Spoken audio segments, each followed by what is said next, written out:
What is up, guys? I just bought my first car. To answer all your questions, no, I did not think this would be the first car I would ever buy. 2, yes, I will explain. And 3, the reason that there's 2 of these is because this one I reached out to Volkswagen to test drive to make sure it was a good fit for our family, and obviously, it was. Let's start with the negatives because there's 2 big ones. 1, this only gets 234 miles of range, and to get the bench seat, which I need because we have 3 kids, you can only get the rear-wheel drive version, which also only makes 282 horsepower. We also live in Southern California, so it never gets cold enough to have a big range drop. And based on our driving lately, it's been getting 251 miles, and that's on 90%. And because we live in Southern California, it never snows, which means rear-wheel drive is perfectly fine. But then there's the horsepower. So you would think 282 horsepower would feel slow. Oh my. But it's not bad. What do you think? It hits really hard. Dude, right? That's actually nuts. So the range is sufficient because we also have a charging station at home, and the power is kind of irrelevant because my wife drives slow anyways. Now let's get into the positives, and one of the biggest ones is the space in this thing. One of the other options we were looking at was the Nissan Armada. So here's me in the front seat of the Armada. If I get in the back and scoot the seat all the way back, I have about that much room. Here's my driving position in the ID Buzz. If I get in the back of this, I have about this much room, but I haven't scooted the seat all the way back.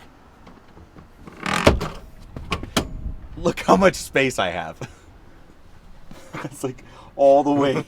There's so much second row space that I can move the front seat all the way back, and there's still plenty of room for my toddler to climb through here to get to his seat in the middle. You also get ISOFIX points, which a lot of cars have, but not a lot of cars get 2, 4, 6 ISOFIX points. The seat also tilts forward and up, which is great if you have car seats, and with the second row all the way back, I get suburban levels of legroom in a vehicle that's 2.5 feet shorter. It may not have suburban trunk space, but I get plenty of room for a stroller. I get storage cubbies right in here. If I need even more space, I can fold down my 3rd row. If I want even more space than that, I can take out my entire shelf, take out my entire 3rd row, and I can use those 3rd row seats to enjoy the view.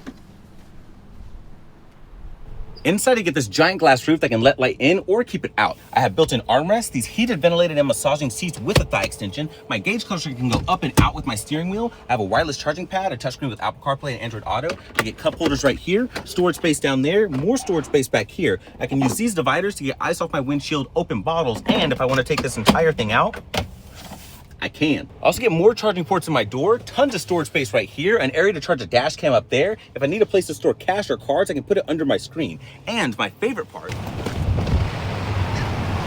is this cute window.